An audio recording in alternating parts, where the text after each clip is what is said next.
Assista agora. Opinião Cidade.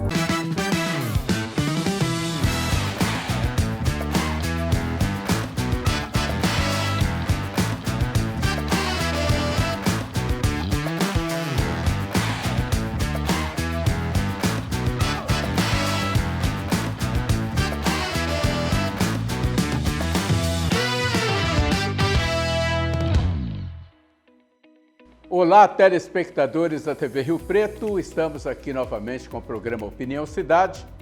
É um programa tranquilo, leve, para a gente entender e debater os problemas do nosso município. Hoje nós vamos entrevistar nosso amigo Elias Cassis. Nós vamos falar sobre educação, sobre a UNORTE. Veja bem, o Norte, bem nosso, né? O Norte, a gente, aquela porta que abre assim, né, Elias? Ao Norte, que está trazendo alunos de vários pontos da América Latina para fazer odontologia em São José do Rio Preto. E também vamos conversar com o Ricardo Sanches, que é um administrador de empresas e de instituições do terceiro setor. Ele é presidente da ARA, Associação de Reintegração Assistencial, mas ele trabalha com um monte de instituições aqui em Rio Preto e fora de São José do Rio Preto. Nós vamos conhecer um pouco de como é o terceiro setor em Rio Preto. O Elias também tem bastante experiência nisso, ele foi presidente da AMIC. Eu confundo AMIC com CRAME. Uhum. Eu não sei o que dá na minha cabeça que eu dou um nó em CRAME e AMIC. Fundou a Uniabra, que seria uma instituição que hoje está meio parada, que tinha o desejo de juntar todas as instituições de Rio Preto para troca de informação, troca de ideias, fazer com que centralizasse num único lugar, digitalmente falando, todas as instituições ligadas ao terceiro setor em São José do Rio Preto. Mas isso é um plano que pode ainda dar certo, principalmente se o Ricardo resolver pegar esse touro à unha. Mas vamos lá, Elias, eu quero começar com você. O Elias também é diretor da nossa TV. Ou você saiu? Eu estou momentaneamente afastado. Você está você não vai se afastar não, Elias. Você não vai me abandonar aqui sozinho, não. Não, eu continuo ajudando, eu sou um colaborador assíduo da TV. Elias, vamos falar da UNORTE. A pergunta principal a UNORTE é uma continuação da UNORP? Não tem nada a ver, são duas instituições completamente diferentes. A UNORP era uma licença que a SAEC tinha, por 50 anos gozaram dessa licença do MEC, e eles perderam essa autoridade. Nesse momento nós oferecemos para o MEC uma nova mantenedora, que no caso ela chama CIERP, da SAEC era uma outra que mantinha a UNORP, e nós criamos a UNORTE, porque ele é Centro Universitário do Norte de São Paulo. E o Norte veio o propósito de indicar o Norte. Né? O Norte para a pessoa. O Norte para a pessoa, que é um caminho de sucesso. Então não tem nada a ver, mesmo porque essa instituição é uma licença. Todo centro universitário ela não tem propriedade. Nenhuma mantenedora é a dona dela.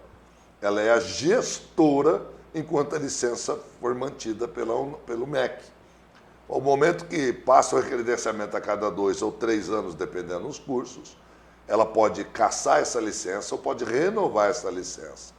Então, isso daí não há propriedade das universidades. Não tem uma universidade que há proprietários, donos. Eles são donos do imóvel, donos da sala de aula, dos insumos, dos funcionários, mas não da universidade. A instituição é pública, ela é do Estado. Como que funciona isso? Para a gente entender, porque, olha só, nós temos a UNIRP, que antigamente era FADIR e FAER, depois virou FIRP, depois virou UNIRP, e que tem uma mantenedora. Tá? Nós temos a FACERES, que também tem uma mantenedora. Nós temos a UNORP, que tinha uma mantenedora, e agora a UNORTE tem a sua mantenedora. A Unilago tem a sua mantenedora. Como que dissocia isso? Para a gente que é leigo, que está do lado de fora, a gente entende que é o seguinte, o Alinhatic é dono da Unirp, fulano é dono o Edmo é dono da Unilago, o Tufi é dono da Faceres, fulano é dono de tal universidade. E, na verdade, não é assim que funciona. Não. Desde o ensino fundamental até a pós-graduação universitária, o indivíduo precisa de uma licença. Ou seja, da Secretaria de Educação ou da Delegacia de Educação, que é estadual, ou então, no caso a Secretaria que é municipal, se for o ensino municipal, é Secretaria. Se for estadual, é Delegacia. E quando se fala em ensino superior, nós estamos afetos ao MEC, Ministério da Educação e Cultura. Então, esses órgãos que são os verdadeiros donos dos cursos, porque eles concedem uma autorização ou não. Agora, para eu poder ter essa autorização, eu tenho que mostrar idoneidade, capacidade financeira, capacidade de gestão, ter reputação ilibada. Tem toda uma cartilha que o MEC te exige. O MEC exige, olha, eu preciso disso. Você tem que provar 1000 documentos, você tem que provar socialmente que você é uma pessoa confiável, e aí o MEC te dá autorização para você montar o curso. Ainda ele não reconheceu. Aí você monta o curso. Depois de você montar o curso, o MEC vem ver se o curso é de boa qualidade para reconhecer. Então, um curso que seja, digamos, de 5 anos, quando chega na metade do curso, quando vai começar o 3º ano, a gente marca a visita do MEC, o MEC vem ver se o curso tem qualidade, ele autoriza ou não. Eu posso até perder aquela autorização. Então, veja bem, quem milita na área de educação, quem manda nas universidades, quem manda nas escolas, seja de 1º, 2º grau, seja fundamental ou médio, é a instituição governamental, seja municipal, estadual ou federal, que é no caso o MEC. Agora, o que o Alim, que você citou, que é uma pessoa muito querida, o que o Tufi da Faceres tem? Eles são proprietários ou não do imóvel, das instalações. Essa empresa ela tem que estar aberta, ter reputação para isso, contratando serviço, seja por CLT, seja por PJ, por pejotização, que hoje a educação é possível já pejotizar. Então ele tem essa propriedade. Se amanhã ele perder todos os cursos, por qualquer natureza, por qualquer razão, as instalações, as propriedades, é tudo dele. Tanto os lucros, os bônus, como os ônus, né? Então a pessoa tem tanto trabalhista, passivo trabalhista, quem responde não é a universidade, quem responde é a mantenedora. Então são duas coisas diferentes, a mantenedora é uma gestora. A universidade é um órgão educacional, ela não tem personalidade jurídica, ela não tem CPF, ela não responde por ação, ela não responde por nada.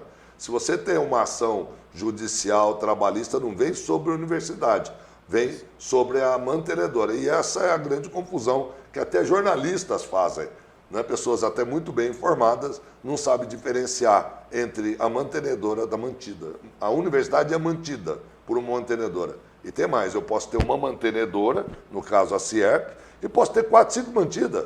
Amanhã eu posso, genericamente, comprar as Drupal, eu posso comprar o trombone, e as duas são mantidas pela mesma mantenedora. Mas quem é que me dá essa autorização do trombone e do saxofone? É o MEC. É o MEC, Ministério da Educação. Ministério da Educação e Cultura. E, Ricardo, me parece que no terceiro setor e nas instituições assistenciais funciona mais ou menos do mesmo jeito, né? Pelo jeito. O que muda nisso? Sim. O que muda um pouquinho é a questão das parcerias, né? Também tem parcerias com o poder público, municipal, estadual e federal, né?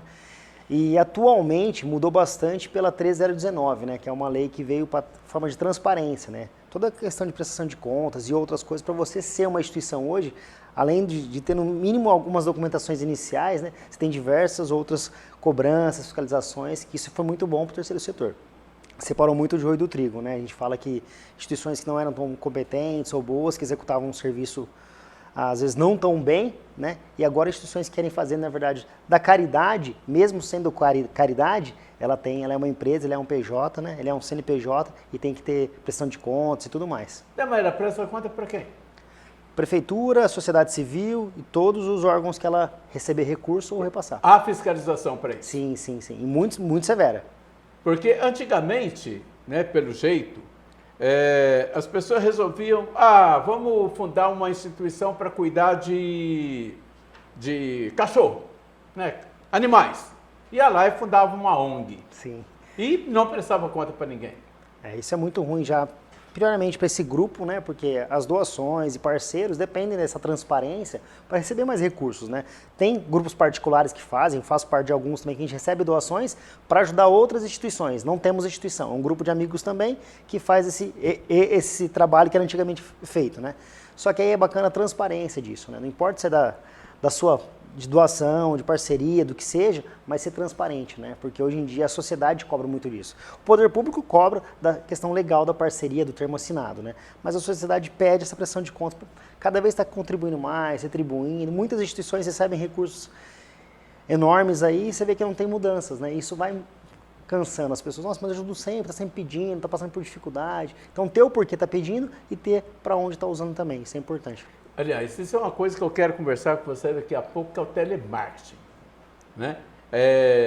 Porque aqui no Brasil estabeleceu-se uma lei de que há um número próprio, né? É o 3003, se não me engano, que você pode identificar que aquele número está vindo de uma instituição que vai ou te pedir ou propor alguma coisa. Mas muita gente burla isso. Sim. Né? Depois nós vamos falar sobre isso, Ricardo. Eu quero saber agora o seguinte, você é presidente da ARA. Isso. O que a ARA faz? É a Associação de Reintegração Assistencial. Isso mesmo. A ARA hoje, vai fazer quase 53 anos de São José do Rio Preto, né? Ela faz um trabalho enorme, né? Atendendo mais... Quem fundou a ARA? Porque você não tem 53 anos. Não tenho, novinho, né? Lá atrás. Foi um grupo de amigos, né? Que trabalhavam na questão dos alcoólatras, né? Que eram, na época, era o que mais afetava a sociedade, né? Famílias, mulheres e filhos, né? A sociedade. Então, não tinha tanta questão das drogas, né? Já fazia alguns atendimentos, sim, né? Mas a maior questão dessa questão da ARA foi para acolher essas famílias e essas pessoas que usavam, né? Que era usuário do álcool, para melhorar essa questão de convívio, colocar um pouquinho de fundamento. Então peraí, a ARA está vindo de uma AAA. Isso mesmo. Antigamente ela era uma AA. E quem que era o presidente? Anteriormente era o seu Alceu, né? E fez um lindo trabalho, faleceu faz 3 anos agora, passou por essa dificuldade, né, desta questão da OSC, de não ter parcerias e não saber como trazer recursos, né? A instituição estava passando por dificuldades financeiras, aí até o contador atual, que é um amigo nosso, levou lá, ele direto me arruma esses rabos de foguete. Não, vamos ali só para ver um negocinho, chega lá, a instituição, todo mundo chorando, não, porque vai fechar, né, tal. E a gente tenta trazer algumas soluções, né? E aí, quando eu trouxe algumas soluções, ele viu que o trabalho, às vezes, sozinho não dou conta, tal, eles pediram ajuda, né? Como eu já estava em outras instituições, eu falei, agora no momento não consigo, tal. E aí ele falou, se você não pegar aqui, eu vou fechar, vou doar prédio, vou fazer tudo. Aí comecei ajudando ele saiu da diretoria, a gente trouxe uma equipe nova, né? Também com mais vontade, né? Porque a gente sabe que toda vez a gente tem... A equipe de diretoria, né, a gente fala, são voluntários, né? Só que o trabalho é o mesmo. Se a gente não adianta a gente ser voluntário de uma coisa que a gente não quer fazer. Então a gente coloca muitos da nossa diretoria para executar um serviço e poder fazer o melhor possível.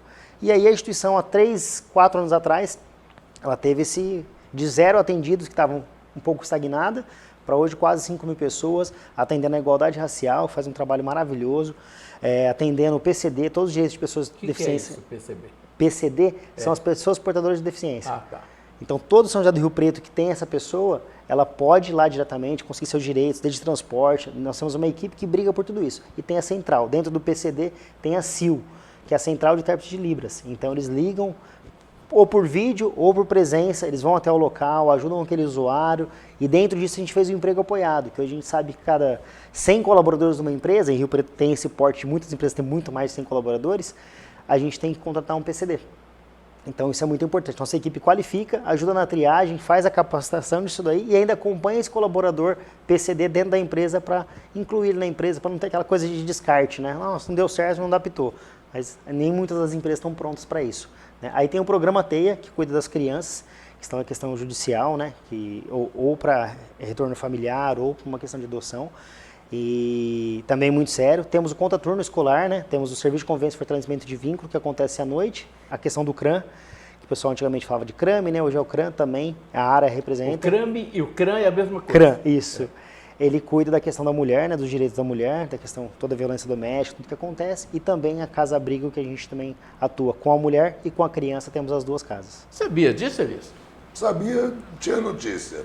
Eu não sei como é que funciona o âmago, mas na época que eu fui presidente da AMIC, a gente tinha contato direto, porque via muitas mães solteiras, muitas mulheres vítimas de agressões, de violência doméstica, ou até impossibilitadas de manter a própria criança, porque por vários problemas que ela enfrentava. Então a gente já conhecia alguma coisa assim, mas nós não conhecíamos como que trabalha, como funcionava, até por falta de contato direto com as instituições. Ô Elias, como foi a sua experiência no CRAMI? No CRAMI não, na AMIC, por favor. Porque Olha, foi a sua primeira instituição que você trabalhou ativamente? Não, a primeira que eu trabalhei ativamente foi a PAI. Eu até doava meu trabalho para a PAI, eu tive uma afinidade muito grande, tive uma aderência muito grande, inclusive de outras cidades também. Eu fiz tratamentos odontológicos gratuitos para essa população por muitos anos e depois acabei dando continuidade disso. Depois eu atendi na Estrela da Síria, também uma comunidade muito carente, e fazia tratamentos odontológicos lá. Isso eu fui pegando amor pela cidade, mas você sabe que isso eu tive conversando, que religioso, ele já nasce religioso. O cara que nasce para fazer o bem, nasce para fazer o bem, e o cara que nasce para não fazer o bem, não faz. Você pode perceber, você vai nessas reuniões, sempre as mesmas pessoas. É tudo figurinha carimbada já. Então, aquele religioso que faz trabalho de altruísmo, devoção e cuidado da comunidade, você pode perceber a meia dúzia. Você sai da cidade, passa ano, entra ano, e não renova essa população, não é? E na MIC não foi diferente. A Cláudia Bacetti, ela abraçou a causa depois de outros presidentes que tiveram, inclusive muitos notáveis que estiveram lá, que abriram a MIC, fundaram a MIC. A Cláudia, eu fiquei durante 7 anos com ela. A Cláudia se afastou, eu fiquei mais 8 anos depois, tratando exatamente da sobrevivência de uma instituição sem fins lucrativos nenhum, sem recurso próprio, que vive à base de doação. Então, às vezes, você vai atrás de verba parlamentar, mas é uma loucura, né? Você consegue dinheiro para comprar carro e não consegue dinheiro para comprar geladeira e nem comida, né? Por causa exatamente a legislação é bastante complicada nessa área. Por isso que nós criamos, na época, por uma visão que eu tive, da União das Empresas de Assistência Social do Brasil, que seria a Uniabra. Qual que era a intenção da Uniabra? Eu recebi uma doação de 200 quilos de açúcar da usina Guarani, aqui, nossa vizinha. E tem pessoas extremamente generosas. Tem dia que parava um caminhão lá na porta, caminhão trucado, e descia que você não sabia o que fazer com tanta comida, porque tem muitos perecíveis no meio. Né? Então a gente ficava com tanta coisa, chegava lá um caminhão de batata. O que eu vou fazer com um caminhão de batata na MIC? Não dá, vai perder. Então a gente começava a ligar para as outras instituições para ceder. Sabe, a gente fornecia açúcar, batata, alface, tudo que sobrava. E as outras instituições passaram a criar o mesmo hábito. E olha, gente, está sobrando aqui, recebemos tantas bolos, tantas tortas, recebemos rabanete, tomate, e distribuir. Eu falei, por que não oficializar essa ajuda e torná-la um hábito entre as instituições colaborarem uma com a outra? Da onde que veio essa ideia? Por causa da nota fiscal paulista. Havia subtração de uma instituição querendo ajudar a outra, pegando nota das outras e criando um cataclisma, sabe? Eu falei, não, gente, ao invés disso, por que a gente não une as forças, cria um grande contenda e distribui esse lucro para todo mundo? Porque tem aquelas pequenas que não tinham nem pessoas para recolher. Então é um setor, o terceiro setor é um setor delicado, só quem trabalha no setor sabe o carinho e a dedicação que a gente tem que ter para poder manter o terceiro setor andando. É uma luta diária. Você acaba de receber uma doação agora, meia hora depois você tem que estar lutando por outra. E se não, porque comida é todo dia. Sabe, gente sofre todo dia. E sem contar o sofrimento que nós fizemos parceria com a HB para fazer quimioterapia dessas crianças, de arrumar recurso para levar e trazer. E mais, a grande experiência que a gente tem, Lelé, é que quando uma criança adoece a família toda.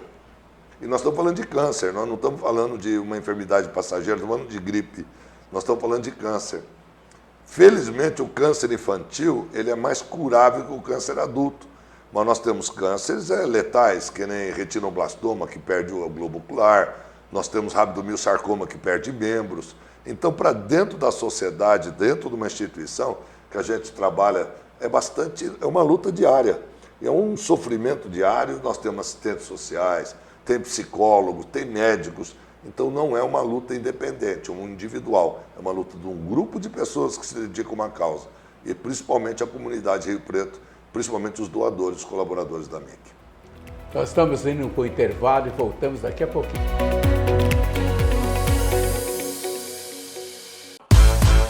A TV Rio Preto está presente nos principais aplicativos de Box TV e também nas principais plataformas digitais: iPlay, Twitch, TV Brasil ao vivo, Soul TV, Roku TV, NX TV, Mubi TV, CX TV, Amazon Fire TV, Juicy TV, TV Igo Brasil, Ucast, Zapping.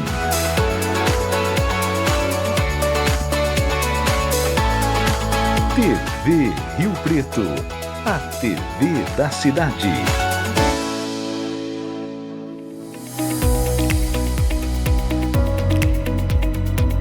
Estamos voltando com o Opinião Cidade, programa aqui da TV Rio Preto. Lembrando que esse programa será reprisado às 22 horas. Para você não perder, se não puder assistir agora, assista de noite, totalmente. Porque hoje nós estamos com 2 entrevistados bastante interessantes, com assuntos interessantes que mexem com a vida das pessoas, que é a assistência social, são as ONGs. Nós vamos falar sobre ONG, viu, Ricardo? Quero saber qual a diferença entre uma ONG e uma UCIP, por exemplo. E o Elias Cassis, da UNorte, que vai falar de educação e também está falando sobre assistência social e terceiro setor. O Elias falou uma coisa interessante, que é comum você encontrar a mesma pessoa em 2, 3 instituições trabalhando. Eu quero dizer mais do que isso, Elias. O mundo, a sociedade, a civilização, seja lá o nome que você quiser dar para isso, é tocada por, no máximo, 2% da população do mundo. Esses 2% da população, e eu tiro isso como exemplo, o meu dicionário sobre a história de Rio Preto, esses 2% da população, eles são os políticos, são as pessoas que entram para disputar. Para se ter uma ideia, em Rio Preto, desde 1894 até agora, pela Câmara de Rio Preto passaram 320 pessoas, 120 anos. Prefeitos, menos de 50, né? O Edinho acho que está no 57º, né? 57º prefeito de Rio Preto, e 120 anos de emancipação política. E aí você pega o seguinte, o cidadão que trabalha, né, que faz o mundo girar, ele está no Rotary, ao mesmo tempo ele está na maçonaria, ele também está na igreja, ele também está numa instituição, ele também, às vezes ele tem 4, 5, né? E claro que no meio dessa turma tem aqueles que eu falei ontem, aqueles que fazem de tudo para entrar apenas para ter currículo e não trabalhar. Então, esse joio precisa ser separado do trigo. Mas eles também são necessários porque, para você montar uma instituição hoje, Ricardo, o que a pessoa tem que fazer? Quantas pessoas eu preciso para falar, estou montando um asilo em São José do Rio Preto? Depende da questão estatutária, né? E LPI hoje, os asilos, né, que hoje são chamados de LPI, eles são um pouquinho mais delicados, né, pela legislação da questão que envolve um pouco de saúde também, dependendo do grau 1, grau 2, grau 3, né? Mas as instituições em si, primeiramente, ter seu estatuto, né? Seu regimento interno, que esse estatuto vai delegar quantos membros vão ter, o que se tiver lucros em cima disso, né? Dependendo, você não consegue algumas gratuidades, algumas isenções de impostos e outros documentos, como o SEBAS, que ajuda muitas instituições a ter uma isenção de várias cotas aí para facilitar o trabalho, né? Mas, no mínimo, esse estatuto ele vai deliberar o que você vai poder fazer, aonde você vai chegar e as normativas. E quantos membros podem ter, né? A partir do momento que não tiver remuneração e for todos de forma gratuita, né? Se forem todos voluntários, Aí fica muito mais fácil o trabalho. Mas mesmo assim, ele precisa do mínimo de 1 ano, né, de existência, para depois pleitear algumas coisas, alguns documentos, como utilidade pública e vários outros documentos que são necessários para você começar a receber fundos e outras coisas. Mas qualquer instituição você vai precisar de um presidente, um vice-presidente, 2 secretários, 2 tesoureiros e um conselho fiscal. Nem sempre. Conselho, não nessa quantidade. Tem instituições que têm só o presidente e o tesoureiro, né? E na sequência, abaixo tem que ser o conselho fiscal. As outras funções, elas, de uma instituição para outra, elas mudam bastante. Tem instituição que tem 12 membros, tem instituição que tem 15, tem instituição que tem 18. No mínimo 5 ou 6. 6. É o ideal. E você achar 6 pessoas que querem trabalhar para a sociedade sem ganhar dinheiro, Esse é o difícil. é difícil. Esse tem que achar esses iluminados aí. Aí você tem que ter no meio aqueles que gostam de enriquecer seu currículo. Isso. Mas quem vai tocar a instituição são 2 ou 3 pessoas e às vezes uma única pessoa que carrega a instituição nas costas. Muitas é isso, vezes. Elias? É verdade.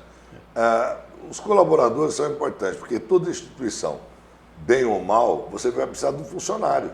Você precisa de um funcionário que seja contínuo, que cuida da instituição, que secretaria, que atende telefone, atende a missão da própria instituição. Então, independente disso, precisa ter funcionário. Então, independente dos voluntários, tem que ter os funcionários, né? Então, precisa ter recurso. Então, depende de cada missão, que nem o Ricardo está falando, depende do volume, qual é a missão, qual é o número de pessoas. Mas uma coisa é curiosa, você não encontra pessoas ateus dentro da igreja. E você não encontra pessoas de boa índole fora das instituições. Essas pessoas que procuram, elas têm essa missão, elas sentem tocar dentro da sua vida, como diz o Mujica, o ex-presidente do Uruguai, escreva um bom capítulo da tua vida. Já que você vai viver, já que você tem que viver e viver bem, então escreva um bom capítulo. Para lá na frente, você fala, puxa vida, valeu a pena. E para mim, vale cada dia que passa ao lado fazendo alguma coisa em prol de alguém, não importa o que e qual instituição. O importante é pensar em fazer alguma coisa para alguém, não só, sabe, para dentro. Olhar para fora é melhor do que olhar para dentro. Eu gosto muito da ideia da Uniabra. Eu gosto muito, eu acho a Uniabra algo que pode se expandir e se solidificar aí nessa interligação entre as instituições. Ô Ricardo, hoje a ARA e você trabalham com quantas instituições em Rio Preto e fora de Rio Preto? Hoje a ARA, né, ela atende, hoje só com longevidade, para você entender que é um projeto com idosos, né, a gente atende mais de 40 locais de São José do Rio Preto, entre paróquias, CCIs, CRAS e outras unidades que a gente atende, faz serviço dentro dessas instituições, né, e também alcançamos vários tipos de pessoas, né. Eu, Ricardo, hoje a gente tem um grupo hoje com mais de 60 instituições que a gente dá algumas orientações, capacitações, 60 instituições, entre Rio Preto e região, né. Algumas muito novas, né, mas com um engajamento enorme, de um trabalho muito bem feito, que o pessoal, eu acho que essa juventude, se eles entenderem, né, que a gente fala, igual a gente falou, a gente vê muitas pessoas aposentadas nas instituições. Acabei de meu ciclo agora de trabalho, quero ajudar de alguma forma. E falta a juventude, né, porque a gente fala, às vezes tem tanto conhecimento, só que falta aquele gás, né, aquela energia, aqueles braços, aquelas pernas para pôr para correr, né. E falta muito. E tem muita gente interessada agora em saber do terceiro setor, como funciona, desde a legalidade disso tudo, como trabalhar. Então isso ajuda bastante. E formações na CIRP, SESC, outras que fazem esse terceiro setor também ajudam muito com capacitações. Eu acho que é muito delicado essa questão, porque tem diversas instituições. Hoje, diretamente, eu ajudo. São 7 instituições que eu estou ligado a elas, né, de alguma forma, ou de forma de consultoria, ou como membro de diretoria, né, como a Caritas, que a gente está na diretoria também. Caritas Diocesana. Isso, de São José do Rio Preto. Ela não tinha parado? Ela não parou, né, ela entregou umas parcerias, né, hoje tem o PAEC que continua, que é lá no Padre Natal, né, mas antes as parcerias, as 4 parcerias... É de qual paróquia? Ela é ali do Linhão, do solo sagrado. Lá em cima. Isso. É a Casa da Criança? Não, o PAEC é um projeto social de contraturno, né? Então ele atende, é uma parceria com a educação, que faz um belo trabalho também, excelente. E o Instituto Universo, que é um grupo que a gente ficou fã, né? Eu falo que o hip hop nunca... Acho que foi uma das músicas que eu mais escutava no meu celular e tudo mais, né? Quando eu conheci o Robertinho, é um grupo hoje conhecido mundialmente, né? É um grupo de jovens que falam um pouco de Deus sobre o hip hop, né? Então eles pescam dentro da própria comunidade, da periferia, que a gente fala que a periferia é terra fértil, e a gente conseguiu hoje um terreno cedido, né? Tem um aluguel, mas ele é em forma de empréstimo até a gente reformar. Então hoje só da parte privada, dos parceiros, vem vários investimentos para a gente reformar o espaço e vai começar as atividades agora, vai fazer 1 ano de instituição. Então essas daí diretamente a gente está ligado e bem efetivo, né? As outras a gente dá alguma consultoria ou trabalha de forma CLT para ajudar, em coordenação, para ajudar. E na São Vicente de Paulo, em Ibirá, a gente atua lá na coordenação da ILPI. E você foi presidente do asilo, do Lar São Vicente de Paulo? Do Lar de Fátima. Não, Lar de Fátima, ao lado do São Vicente de Paulo. Isso, do lado. Instituição maravilhosa. Esse ano comemorando mais de 100 anos. É uma instituição... E conta para mim como que é ser presidente de uma instituição estritamente feminina. No começo, quando a gente chegou lá, né, a gente vê que só tinha os porteiros que eram homens, eu nunca tinha passado, eu brinco, né, que eu fui o primeiro damo, que são as damas de caridade, né, a associação. Eu falo que foi o primeiro damo, né? E acaba tendo algumas divisões, né, e tudo mais, mas tudo muito bem pautado, as meninas aceitaram super bem, era uma forma de tentar ajudar e somar e contribuir com a instituição. E foi feito um belo trabalho, elas dão continuidade num trabalho lindo, que há mais de 100 anos acontece, né? Eu acho que eu fui mais uma página, a gente escreveu um capítulo bom, como você disse, boas palavras, eu fiquei emocionado.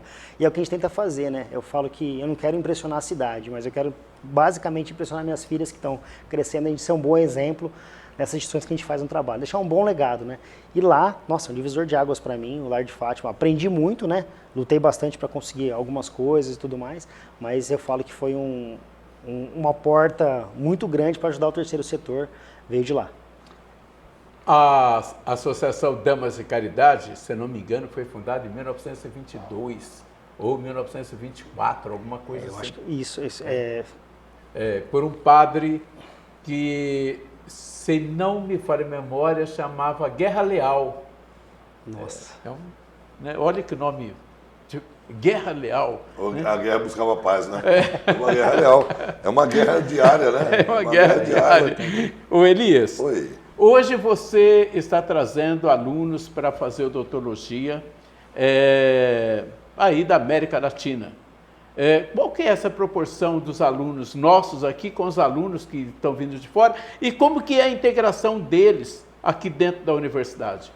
Bom, nós temos 2 frentes. Primeiro, pós-graduação, que a gente já faz pós-graduação aqui na UNORP, que agora é o Norte, já há mais de 20 anos, né? Nós estamos à frente da odontologia por 18 anos já. E nós estamos fazendo essa cruzada fora do país, eu pelo menos há mais de 40 anos. Eu dava aula sempre fora, dei aula nos Estados Unidos, dei aula na América Latina, sempre como convidado. E até que esses alunos, esses colegas começaram a me procurar para poder ensiná-los. Então nós abrimos um curso de pós-graduação só para estrangeiros aqui. Hoje nós temos 289 alunos estrangeiros dentistas, e dentre os quais vieram muitos médicos, que eram médicos dentistas que queriam aprender a fazer as cirurgias que eu faço, que é a reconstrução de face. E junto com isso nós não podíamos fazer cursos para médicos, em virtude de nós não termos medicina ainda. Então nós temos uma parceria com a Unipar, através do meu amigo Ratinho, e ele abriu os hospitais e as universidades do Paraná, e nós fizemos uma parceria com uma querida universidade chamada Unipar, Universidade Paranaense, e hoje nós já estamos chegando a 200 médicos, além dos dentistas. Então isso é uma frente, que estão fazendo dermatologia, cirurgia geral, cirurgia plástica, e nós abrimos em São Paulo 2 polos, no Hospital Santa Clara e Santa Ana, abrimos em Quito, no Equador, e em Lima, no Peru. São cursos para lá, principalmente para os médicos e dentistas que não conseguem vir para o Brasil em virtude do custo de viagem. Porque quem vem para o Brasil, citando médicos, é o plástico, é o cirurgião geral, que eles conseguem aferir mais recursos no mercado de trabalho do que um cardiologista, por exemplo. Eu acho diametralmente oposto. O que precisa de um mastologista que diagnostica câncer de mama, imensamente mais do que um cirurgião plástico, que vai depois ter que trabalhar na reconstrução dessa mama. Mas é muito melhor fazer a prevenção. E tem países que não tem mastologista. Equador, pasme você, um país com 37 milhões de habitantes tem 5 mastologistas. Tem 2 cirurgiões de cabeça e pescoço. Então nós estamos formando mastologistas lá, porque fica muito caro, por exemplo, porque eles vivem de consulta. cardiologista, clínica médica, medicina do trabalho, isso são cursos que nós estamos dando lá fora. E vem para o Brasil quem pode mais, pagar um pouco mais, um curso um pouco mais. Quer dizer, 37 milhões de pessoas é quase o estado de São Paulo inteiro, Exato. com 5 mastologistas. E tem o Hospital do Câncer, que nós fizemos parceria, que é o SOLCA, que é onde nossos alunos completam seus estudos lá. Eles solicitaram, junto com a Sociedade Equatoriana de Mastologia, cursos disso. Então, nós estamos montando lá. Outros cursos variam muito na carga horária. México, por exemplo, uma especialidade são 8.000 horas. Na América Latina, 4.000 horas, em média. Então, esses mexicanos têm que ficar no Brasil mais tempo. Então, nós fizemos abertura de polos da Unorte dentro de hospitais de São Paulo. Então, hoje nós temos 2 hospitais que tem 2 polos nossos, que é o Santa Clara, que é para medicina, e o Santana, que é só para odontologia, para cirurgia bucomaxilo e tal. E estamos abrindo agora o Hospital Mário Covas, para propiciar o aprendizado desses alunos. Então, isso são pós-graduação. Na área de graduação, para fazer engenharia, fazer veterinária, fazer odonto, quem primeiro pediu para nós foi a Colômbia, foi Cartagena. Então, tem 2 universidades, chamadas Rafael Nunes e Delcinu. As 2 pediram dupla certificação, ou seja, ele gostaria que seus alunos viessem para o Brasil, concluir seus estudos, seja de engenharia, seja de veterinária, agronomia ou odontologia, e que ele faria em parceria com o mesmo currículo brasileiro e colombiano. E chega no final, ele tem então um título brasileiro, que ele pode trabalhar no Brasil, e ele tem o título colombiano, que ele pode trabalhar também na Colômbia. Seria o chamado dupla certificação. Isso nós já começamos agora, em 2024, inclusive com um curso chamado All Inclusive, ou seja, o aluno vem, aqui ele tem a faculdade, ele tem a habitação, tem a alimentação, tudo por um FII, que é algo que ele paga da faculdade lá. Sabe? Então nós temos uma promessa de um crescimento vertiginoso disso, que nós pautamos para o aluno vir e o pai dele se motivar da seguinte maneira. Nós fizemos algumas publicidades no exterior e essa publicidade está escrita assim: nos envie seu filho que te devolveremos um doutor. Né? Então, nos envie seu filho que te devolveremos um doutor. Algo assim. Então, nos confie que nós te devolvemos alta qualidade de impacto no seu país. Isso é uma missão da Unorte. A gente está bastante empenhado. As dificuldades são grandes para toda a população, acesso às universidades cada vez mais difícil. E tem o EAD, que é bom de um lado, mas ele vai penalizar gravemente as pequenas universidades. Porque o EAD, infelizmente, não são todos, mas você viu, 17 universidades de São Paulo foram punidas pelo MEC, foram censuradas, suspenso o vestibular e tudo mais, exatamente porque entregavam o EAD falso. O EAD era de maneira que você tem que fazer parte presencial, prova presencial, tem que ter parte presencial. Então você faz um curso de engenharia custando R$80 por mês. Que curso você vai oferecer? E as universidades têm funcionários, a lei trabalhista é cara. Então, como que você oferece um curso a R$80? Então o cara finge que aprende. Exatamente. A universidade finge que assina, que ensina, só que nós, na verdade, ao invés de termos 80 alunos numa sala de aula, tem 2.000 alunos. Sabe? Então os lucros são astronômicos para essas universidades, o ensino da pior qualidade possível. Eu peguei outro dia uma oferta de uma pós-graduação pela PUC do Rio Grande do Sul a R$129. Falei, não é possível. Mas é isso mesmo. Não é possível. É que é em volume, sabe? É em escala. Eles falam pós-graduação em escala. E não é que tem cursos ruins, tem cursos bons. Eu acredito em cursos bons. Curso teórico, principalmente, que é o caso da psicologia, o caso do direito, o caso da administração, da pedagogia. Mas nós não podemos imaginar que seja online um curso de odontologia, de medicina, de veterinária, de agronomia, sabe? Tem que ir a campo. Você pode entregar um pouco online, porque a gente está mudando. Aqui nós não chamamos EAD, nós chamamos, não é ensino à distância, aqui é ensino virtual. Então o professor está do outro lado da tela, não é uma aula gravada, onde às vezes até o professor é lesado, que ele grava uma aula, ganha um honorário e usa essa aula dele ad eternos, quer dizer, prejudicando o salário de muitos outros professores. Então, dessa maneira que a gente quer imaginar que o EAD ele tem que ser pautado com um pouco de cuidado. E tem um outro detalhe grave, como você falou, PUC, fantástico. Aí eu te pergunto, por que você vai fazer com a Universidade de Asdrubal, você que você pode fazer com a PUC? Então só os gigantes vão acabar sobrevivendo. As Unicamps, as PUCs, os Mackenzie, da vida que já consagraram os seus grandes nomes, universidades que têm 100 mil alunos, 200 alunos, que Sacroton que tem 1,5 milhão de alunos. Quer dizer, então, precisa tomar um pouco de cuidado para não matar as universidades pequenas, que é quem realmente decide a cultura no interior do país. Nós estamos indo para o intervalo e voltando daqui a pouquinho, e eu vou querer saber duas coisas.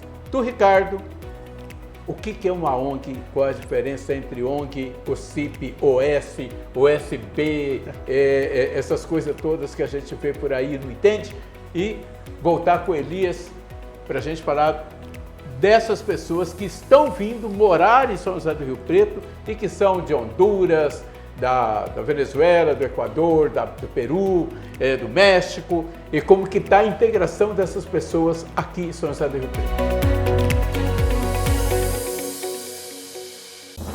Todas as manhãs, a TV Rio Preto traz o entretenimento até você. Desenhos inéditos, filmes infantis e uma variedade de atrações para você e sua família.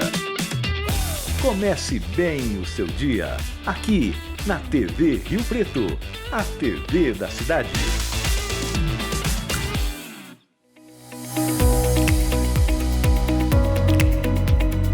Estamos retornando com o programa Opinião Cidade, aqui na TV Rio Preto. Lembrando que esse programa será reprisado às 22 horas e também nós estamos aí em cerca de 30 canais de streaming. É streaming, olha que palavra bonita, né? Para levar essa entrevista para o mundo inteiro. Afinal de contas, o mundo é digital e a internet e as redes sociais estão aí para nos aproximar mesmo em grandes distâncias. Hoje eu estou entrevistando o Ricardo Sanches, que é um especialista em terceiro setor, trabalha com o terceiro setor e entende tudo desse negócio de ONG, essas coisas todas aí que a grande maioria da população nem sabe o que é. Mas gostaria de saber, né, Ricardo? Sim. E também o Elias, né, nosso diretor, que também o fundador da UNORTE, do Centro Universitário do Norte Paulista. De São Paulo. De São Paulo? De São Paulo. Ah, eu achei Antigamente era. A UNORTE, antigo UNORTE, era Centro Universitário do Norte Paulista, agora Norte São de São Paulo. E é o norte para as pessoas. Isso. O negócio é o norte. É o norte. Pessoas sem norte não vai para lugar nenhum. Aliás, quem que dizia isso? Eu acho que era o Sones que dizia, se você não sabe para onde você vai, qualquer lugar serve. Pronto. Boa. Ricardo, conta aí pra gente. Qual é a diferença, se é que existe alguma diferença, entre ONG, organização não governamental, e uma OCIP, uma OS e uma OSC? Hoje em dia generalizou bastante essas questões, né? A OCIP ainda existe, né? Hoje a maioria das instituições que é do terceiro setor não são mais OCIP, né? São organizações da sociedade civil, né? OSC, que são chamadas, né? E as ONGs também, a maioria está se mudando para a OSC, né? Porque é onde consegue todas as questões dos recursos, parcerias e tudo mais. A ONG consegue algumas questões, só que ela é um pouco mais limitada, né? Ainda existe ONG? Existe, várias delas, mas a maioria está mudando para a OSC, que é muito mais importante. Qual que é a diferença? A diferença é jurídica e... Jurídica, para conseguir recurso, também algumas questões de isenções, como citamos agora há pouco no Autoscal Paulista, e outros argumentos que a gente consegue trazer recurso, dependendo o segmento que ela está, ela não consegue trazer essas atribuições, que podem ajudar muito, né? O CRAMI. A MIC. Gente, eu não sei o que eu tenho com o CRAMI, que o CRAMI está na minha cabeça. Mas eu sei por quê. Que quando foi fundado o CRAMI em Rio Preto, eu fui convidado para fazer parte da fundação. Acho que, se não me engano, o Aclenira Sarquis, que era uma das pessoas que estavam na cabeça, e na época eu não tive condições de entrar no CRAMI, não tinha como me dedicar e ocupar o lugar de alguém que poderia se dedicar melhor que eu. A MIC é uma ONG? Ou já é uma... É uma associação. É uma associação, não é ONG. É uma associação como uma associação de amigos de bairro. É uma associação fundada, ela tem fundação, é uma fundação sem fins lucrativos para cuidar de crianças com câncer. Por isso chama Amigos das Crianças com Câncer e ou Cardiopatia, porque na verdade era só criança com câncer. Aí, com a chegada do Dr. Ulisses, o exímio cardiologista pediátrico, ele nos propôs ajudar e, casualmente, havia criança que tinha câncer e tinha problema cardíaco associado. Então, esse segundo AMIC com câncer virou com câncer e ou cardiologia. Cardiopatia. Ulisses Croce. Ulisses Croce. Uma pessoa maravilhosa, trabalha, trouxe vários dirigentes das universidades estrangeiras, teve que conhecer na AMIC. E ele faz um trabalho espetacular. Imagina como que é operar um coraçãozinho desse tamanho. De criança, né? Fez transplante em coração de coração em crianças. E o Ulisses tem uma coisa, ele não é afetado. Ele é uma pessoa que te atende, conversa com você, conversa com mãe, conversa com... Ele é despojado. Acessível. Né? Acessível. E é difícil isso. Ricardo, mas vamos voltar para as OCIPs e para as OS. Veja bem, uma OS pode, por exemplo, tomar conta da nossa Santa Casa. Dependendo, o termo de parceria, sim. Aí vai muito da prefeitura, do município, das legislações que eles querem. Por exemplo, o Frei Francisco, que na verdade é o padre Nélio Belotti, eu conheço ele de seminarista, né, na época. Esses dias, né, melhor? Esses dias, faz pouco tempo, ele não tinha nem cabelo branco ainda. Ele tem hoje mais de 40 instituições que ele cuida. Sim. Né?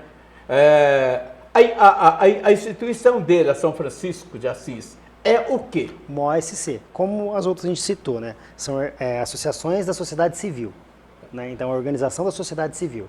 Então, a MIC, o Lar de Fátima, a ARA, o Instituto Universos, o do Frei, são organizações da sociedade civil. Então, generalizou isso daí porque tinha muita confusão sobre isso, né?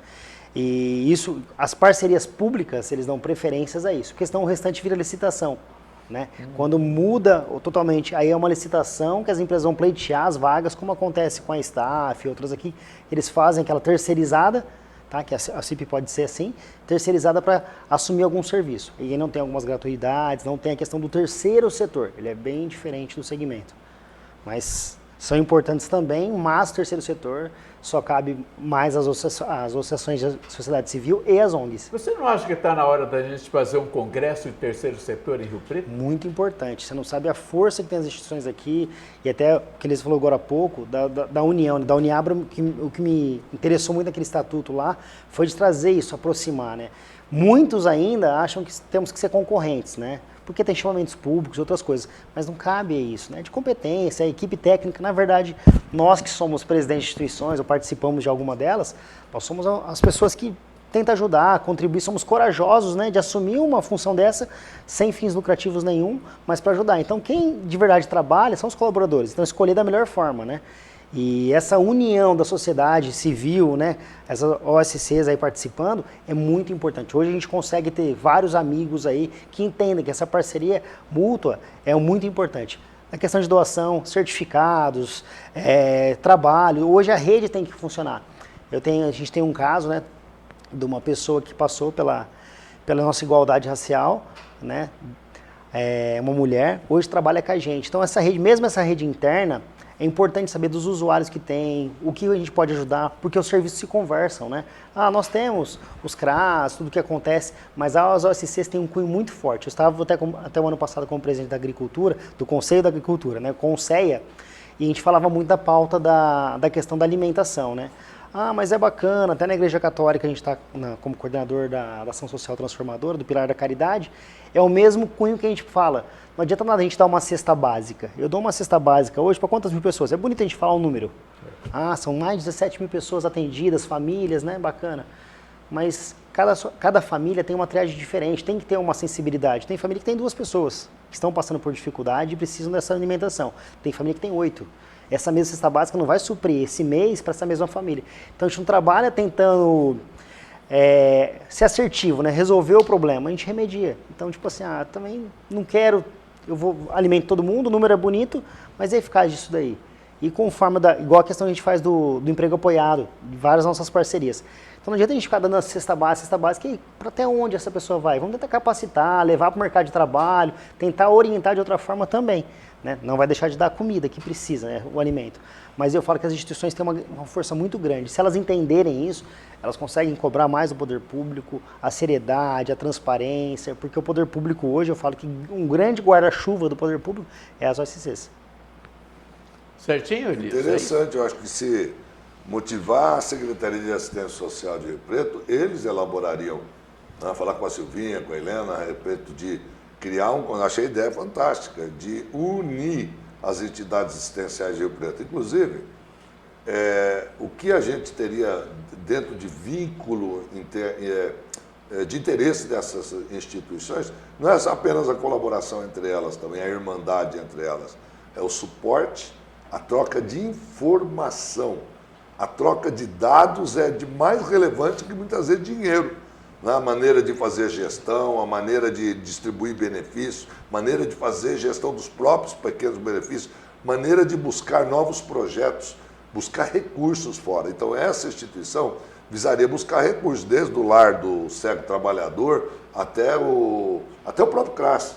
Sim. Até a própria instituição pública que pode estar recebendo essas verbas, né? Hospitais, o Hospital do Lago, o Hospital do Padre de Jaci, enfim, nós temos muita gente envolvida e o que não falta é gente precisando de cuidado de recursos, né? E essa instituição, a Uniabra, na época eu tinha vislumbrado ir para o Oriente Médio em busca de valores importantes sem retorno, a fundo perdido. E para isso a gente poderia trabalhar dentro da Uniabra buscando recursos para todas as instituições, não é só para uma. Uma coisa que eu acho que me pauta, Ricardo, que eu acho particularmente, existem todos voluntários e preciso ter voluntários, mas nós temos que ter funcionários de carreira, nós temos que ter pessoas treinadas.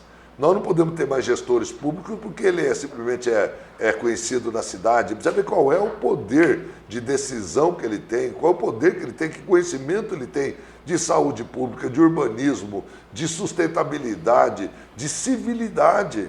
Qual é esse conhecimento? E tanto que nós estamos precisando, para a própria instituição do terceiro setor, pessoas preparadas também. Não adianta você ser um cara bom de coração, a instituição precisa de gente preparada e que deveria ter salário para isso, para se dedicar profissionalmente a essas instituições. Então a gente não vê só doação, a gente precisa de profissionalizar. É o caso do Ricardo. O Ricardo, ele se profissionalizou e hoje o Ricardo é uma das pessoas que mais entendem das leis e de como funciona todo esse mecanismo da assistência social. Uma ótima pessoa para estar junto na Uniabra. Excelente. Pronto, já. Elias, quantos estrangeiros nós temos aqui estudando em Rio Preto? Olha, no Rio Preto eu não sei. Não, pela Norte, porque tem as medicinas também, tem bastante gente de fora. Tem, nós passamos de 500. Né? Os alunos que estão vindo para o Norte para estudar são de todos os países da América Latina, que chega cada dia da República de Punta Cana, de Cuba. Nós temos cubanos que migraram e vieram para cá estudar, equatorianos. O nosso maior contingente é equatorianos, peruanos, bolivianos e mexicanos. Os mexicanos estão vindo muito, em grande quantidade, em grande demanda, porque o vínculo que o México tem é com os Estados Unidos, que está ali a poucas horas de voo, né? Ao passo que nós somos um país distante para eles, mas nós já entramos na rota dos mexicanos, tanto que nós temos aqui, pelo menos acho que uns 50 mexicanos entre dermatologia, cirurgia plástica e cirurgia geral, que atendem a legislação brasileira. Eles acompanham o currículo brasileiro de formação, o título é convalidado no país deles e reconhecido no país deles. Então, eles estão vindo aos grotões para cá, para aprender. E a gente tem que se preocupar com o volume de informação. Rio Preto é o segundo IDH do Brasil, de São Paulo, e o terceiro do Brasil. Então, nós temos uma cidade de excelente qualidade de vida, segurança, saúde, aqueles parâmetros que classificam o Rio Preto como IDH. Parece que primeiro passou Florianópolis, segundo é Maringá, terceiro é Rio Preto, no Brasil. E no São Paulo, nós só perdemos para São Caetano, Santo André, aquele complexo, e o resto é Rio Preto. Então, nós estamos numa cidade fantástica para ser procurado. Segunda coisa é que nós somos o 12º polo médico do país. Nós somos um centro de referência médico do Brasil, o segundo em cardiologia do país. Nós temos uma Braille biomédica que desponta como uma ponta de lança na projeção da medicina de Rio Preto. E temos o segundo hospital público de Rio Preto. O primeiro é o HC em São Paulo, o segundo é o hospital de base. Então, olha quantos prerrogativos Rio Preto tem e quantos hospitais de qualidade e quantos profissionais de qualidade nós temos em Rio Preto. Temos uma classe médica da mais ilibada, da mais competente e das mais profissionais. Tanto que eles estão vendo as pencas, as grandes volumes, exatamente pela qualidade do que estão aprendendo aqui. Elias, e esse pessoal precisa de moradia, precisa de comer, precisa de namorar, precisa de diversão, precisa de tudo. Olha, para o ensino de graduação, nós estamos fazendo primeiro 1 mês até 3 meses de nivelamento. O que a gente está fazendo? Cultura brasileira, língua portuguesa, imersão dentro do Brasil, conhecer a cidade, conhecer o plus, que é a maneira de nós vivermos, para eles acompanhar. Nós teremos salas de aula só de estrangeiros, e aí quem tem que aprender o idioma é o professor e não o aluno. E temos salas mistas, onde terão brasileiros e estrangeiros estudando. Nós já temos isso na pós-graduação. Brasileiros estudando, operando, inclusive, com estrangeiros e assim por vice-versa. E coisa curiosa, eles se formam e levam os brasileiros para trabalhar com eles lá. Sabe, quando não, trazem eles aqui para poder participar de atividades. E nossos professores, Sérgio Oliveira, cirurgião plástico, está nesse final de semana, estava no Peru, operando com alunos, foi lá ajudar a fazer uma clínica médica, cirurgia plástica. Então, isso vai realmente globalizar. Quanto a vir para cá, eles precisam de moradia, a gente fechou com alguns flats, né, com uma moradia bastante interessante, onde eles têm pequenas cozinhas, tem banho, tem lavanderia, laundry, tem TV, sala, estão em um lugar para estudo. Em todas essas instituições nós fizemos. Alguns pontos eu não vou, porque eu não fui autorizado por esses pontos, mas tem. E aí tem a comunidade que ganha como moradia, como hotel, como locomoção, como restaurante, alimentação, diversão e educação continuada, porque o indivíduo vem fazer um curso comigo, aproveita e faz outro curso ali, ele conhece um outro médico, ele quer se aprimorar. Então há um envolvimento da comunidade de maneira, sabe, quase que descontrolada, no bom sentido, para que eles possam vir com muitas oportunidades aqui no Brasil, aqui para Rio Preto, principalmente. Então, Ricardo, é isso? É acessível, hein? Nossa, tem tudo para estudar. E o nosso dia do carnaval vai chegar? Vai. Agora a gente tem uma parceria nova, né? Que a ARA vai assumir junto com a Liga, né, Rio Pretense, para fazer um belo trabalho aí no Carnaval de Rio Preto. Vai virar um cunho social maravilhoso aí. Um carnaval diferente. Múltipla função também, Múltipla função. É Bombril, né? É Bombril. Você vê que nós estamos bem acompanhados. Sim. Sempre, né? Sempre, é importante. Gente, esse programa está chegando ao final. Lembrando a você que ele vai ser reprisado às 22 horas e nós temos aí os canais, as plataformas de streaming para levar esse programa para o Brasil e para o mundo inteiro. Não é só restrito a Rio Preto. E outra coisa, tem gente que reclama porque é o canal 7 da NET. Olha, para obter conhecimento, venha para o canal 7, deixa o 500 lá para cima. Lá para cima só tem diversão, essas coisas e tal. O nosso aqui é conhecimento e tenho certeza que se você descer para o canal 7 e nos sintonizar, você vai aprender muito, principalmente sobre São José do Rio Preto. Abraço!